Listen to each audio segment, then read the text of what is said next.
السلام عليك يا حجة الله في أرضه السلام عليك أين الله في خلقه السلام عليك. What everyone is expected to do is to be able to have, first of all, honorable life. So your honor is very important. Honor of your family is very important. Therefore, every person should try to equip themselves with knowledge, experiences, skills, networking, whatever that can make you an honorable member of society and community.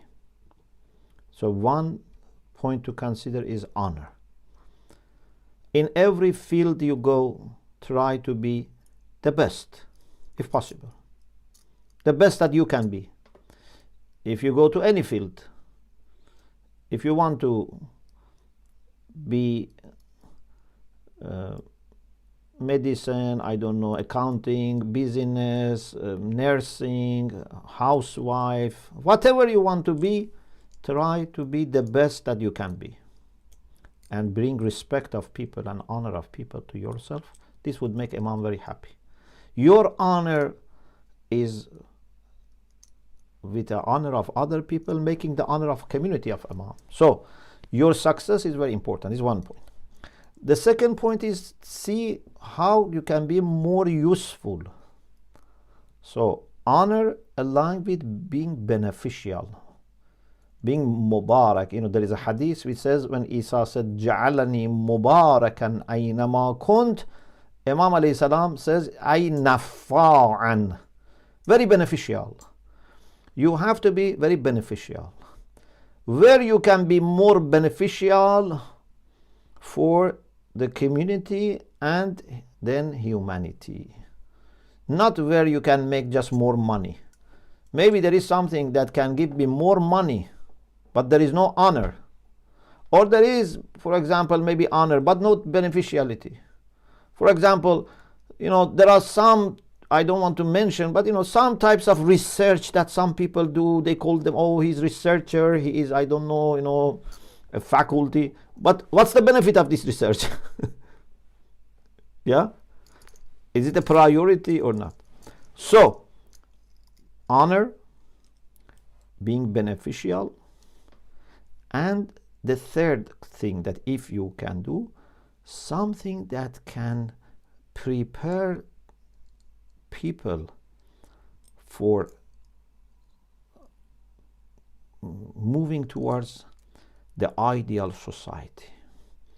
So among things which gives you honor, decent income, makes you beneficial, anything that has ability to change people and make people better, it has priority. For example, when you can do some educational work, if everything is equal, I'm not saying everyone should become a teacher or a scholar or a writer or a journalist, but I'm saying this is one factor, because in these areas, in these fields, you can prepare mind of people or at least protect them from attacks. So among things that you choose things that instead of working with few objects, you work with people's mind and heart, because these are the jobs which have priority. Yeah? So you have to consider all these things. And then finally, after you have made all these calculations, then see when we have lack and gap. Maybe you make all these calculations, say, Alhamdulillah, now we have many people who are doing this. But there is an area that not many people are doing this. So you prioritize that based on the need that we have in the community. السلام عليك يا حجة الله في